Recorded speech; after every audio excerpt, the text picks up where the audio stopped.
Pagi, Assalamualaikum sahabat Insanitas Mulia. Senang sekali bertemu lagi dengan Anda semua di channel YouTube saya, channel Eko Jaya Santoso, channel yang senantiasa berbagi inspirasi, motivasi, dan hal-hal positif untuk hidup yang lebih bermakna. Pada video kali ini, melanjutkan sharing sebelumnya mengenai good ethos atau etos kerja. Kali ini saya akan sharing mengenai bagaimana membangun mentalitas melayani sepenuh hati.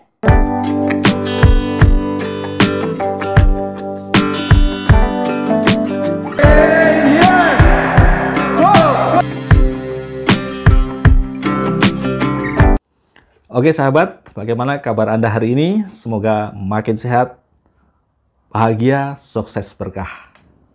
Bagi Anda yang baru bergabung di channel YouTube saya, jangan lupa support channel ini dengan mengklik tombol subscribe, like, dan juga hidupkan lonceng notifikasi agar setiap kali saya mengupload video yang baru, Anda mendapatkan notifikasi. Sahabat semua, pada beberapa waktu yang lalu saya datang ke sebuah banking hall di Jakarta. Ketika saya masuk ke pintu kantor, dari mulai masuk pintu sudah dilayani oleh satpam dengan senyum yang ramah. Kemudian diantarkan ke customer service. Di customer service pun dilayani dengan senyum yang ramah, dan juga demikian juga saat di teller pun mendapatkan pelayanan yang sama dengan senyum dan keramahan. Rupanya bank ini sudah menerapkan bagaimana berorientasi untuk melayani kepada konsumen atau pelanggannya.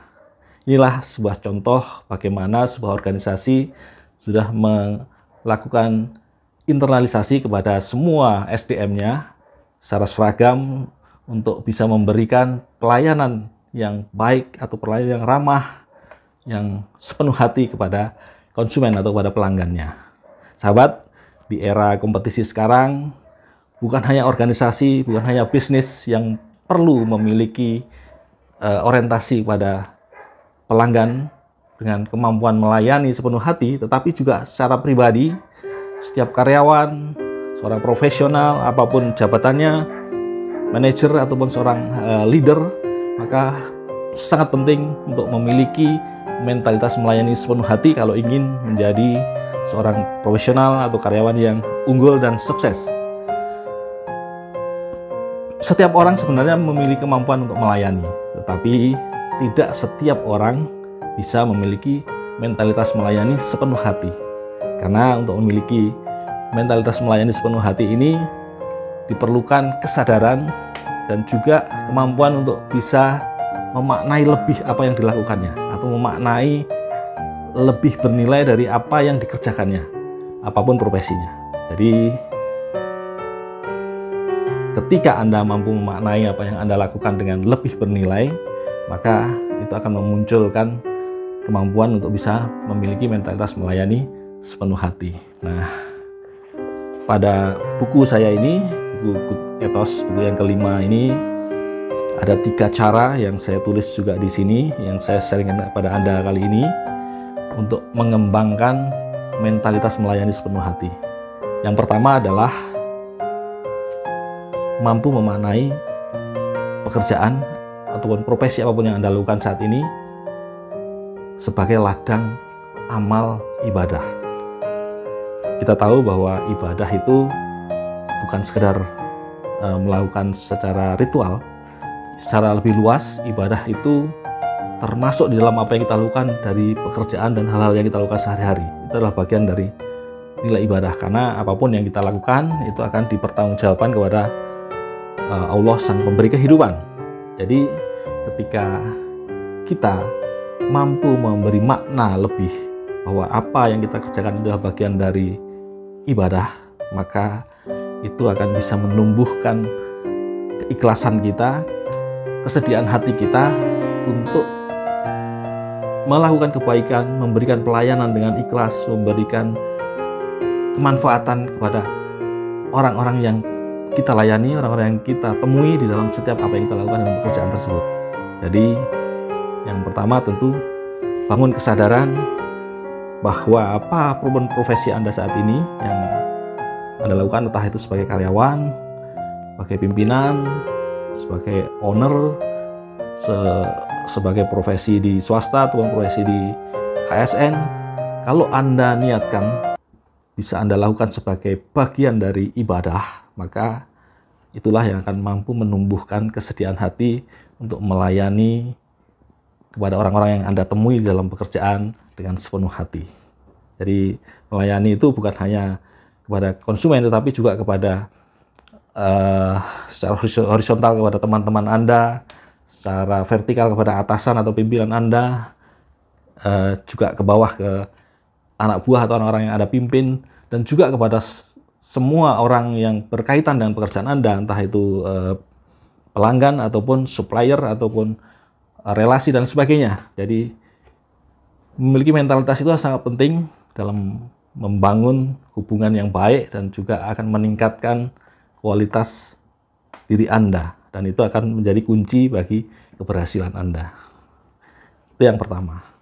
Yang kedua adalah bahwa bekerja atau profesi yang Anda lakukan, profesi yang Anda jalankan saat ini adalah bagian dari kesempatan Anda untuk membantu orang lain. Jadi ketika Anda memiliki keyakinan atau kesadaran diri bahwa profesi, pekerjaan apa yang Anda lakukan saat ini adalah bagian dari membantu orang lain, maka itu akan menumbuhkan kesediaan hati kita untuk secara ikhlas bekerja, memudahkan urusan orang lain, membantu orang lain, memberi kemanfaatan bagi orang lain, dan tidak mempersulit orang lain. Sehingga ketika Anda menjalankan profesi Anda, maka ada keikhlasan hati untuk membantu, memberi kemanfaatan, bahwa inilah kesempatan Anda untuk bisa membagikan ilmu, keterampilan, maupun kompetensi yang Anda miliki untuk orang lain. Bisa saja itu adalah di perusahaan, di organisasi ataupun lembaga-lembaga yang lainnya, yang kuncinya dimanapun posisi Anda berorientasi untuk membantu, memberi kemudahan dan kemanfaatan untuk orang lain. Itu adalah, ingat bahwa Anda bisa memperoleh apapun dalam kehidupan ini ketika Anda mau juga membantu orang lain untuk memperoleh apa yang mereka harapkan atau inginkan. Artinya ketika Anda mau menolong orang lain, maka Anda pun akan diberikan kemudahan-kemudahan dalam meraih apa yang menjadi tujuan Anda. Karena itu ketika Anda menjadikan pekerjaan ini adalah kesempatan Anda untuk berbagi, menolong, membantu, memudahkan urusan orang lain, maka pada saatnya energi positif itu akan kembali dan memberikan kemudahan-kemudahan bagi Anda untuk meraih keberhasilan-keberhasilan dalam profesi Anda. Jadi langkah yang kedua adalah jadikan pekerjaan, profesi yang Anda miliki itu adalah bagian atau kesempatan untuk membantu orang lain, untuk memudahkan urusan orang lain. Kemudian yang ketiga adalah meyakini prinsip atau hukum tabur tuai. Siapa yang menabur, dialah yang akan menuai. Siapa yang menanam, dialah yang akan memanen. Itu adalah prinsip keyakinan yang akan bisa menumbuhkan mentalitas melayani sepenuh hati. Jadi kalau Anda ingin mendapatkan kesempatan-kesempatan yang baik, maka Anda pun harus membantu orang lain untuk memberikan kemudahan-kemudahan untuk mendapatkan kesempatan yang baik. Siapa penabur akan menuai. Karena kehidupan ini ibarat sebuah ladang pertanian. Kalau kita menanamkan hal-hal baik, maka kita pun akan memanen hal-hal yang baik. Demikian sebaliknya. Jadi yakini bahwa ketika Anda melakukan pekerjaan Anda dan berorientasi untuk memberikan kemanfaatan, kebaikan, kemudahan bagi orang lain, maka pada saatnya Anda pun akan menerima kebaikan, keberhasilan, kemudahan-kemudahan dari orang lain. Dan itulah prinsip siapa menabur akan menuai. Itulah 3 cara untuk mengembangkan mentalitas melayani sepenuh hati, bahwa mentalitas melayani adalah bagian dari nilai keunggulan kita, karena bagian dari attitude, karakter pribadi kita yang akan bisa langsung dibaca, dilihat, dan dirasakan oleh orang-orang yang berhubungan dengan Anda. Karena itu memiliki kemampuan mentalitas melayani sepenuh hati akan membuat Anda memiliki kelebihan-kelebihan dalam membina hubungan, dalam karir, dalam bisnis, dalam kehidupan, sehingga itu akan menjadi nilai lebih atau nilai keunggulan untuk meraih kesempatan-kesempatan dan keberhasilan. Nah, kita akan bahas lagi topik-topik yang lain yang ada di dalam buku Good Ethos ini di kesempatan video-video selanjutnya. Demikian inspirasi dari saya, Eko Jalil Santoso. Selamat berkarya, sukses, bahagia selalu untuk Anda semua. Wassalamualaikum.